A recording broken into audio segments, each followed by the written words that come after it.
In today's video, I'm going to teach you how to create a task in Salesforce. We'll walk through each step carefully, so by the end, you'll be confident in setting up your own tasks efficiently.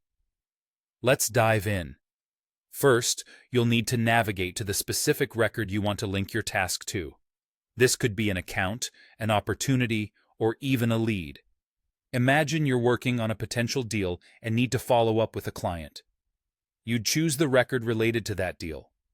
Once you're on the page, look for the Activity tab, which might also appear as an activity timeline, often nestled within the record's detailed view.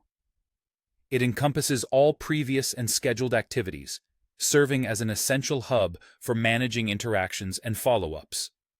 Once you locate this tab, you'll see the option for New Task within the Activity panel. Clicking on this will open a form where you can start detailing your task. Now, let's take a detailed look at each field you need to fill out. For the subject, think of it as giving your task a name, something short yet descriptive to remind you or others of its purpose. Whether it's follow up on proposal or call to confirm meeting, make sure the description is clear and concise. Next, specify the due date. It's crucial to set a date by when this task should be completed. This helps manage timelines and ensures tasks are handled promptly. Plus, it keeps everyone involved on schedule. As for the Assigned To field, by default, Salesforce assigns the task to you.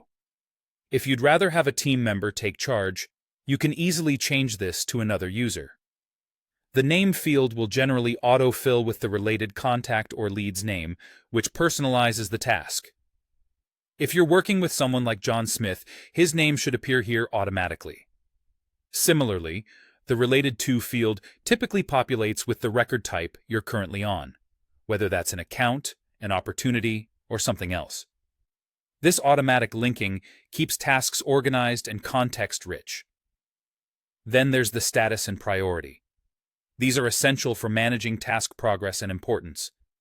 You can mark the task status, like Not Started, and set a priority level, such as High, to signal urgency. It's all about keeping track and ensuring you stay ahead of deadlines. Finally, you'll click Save. This action secures all the information you've entered, and voila! Your task will now appear in the activity timeline of the record, ready for tracking and action. And there you have it. You've successfully created a task within Salesforce.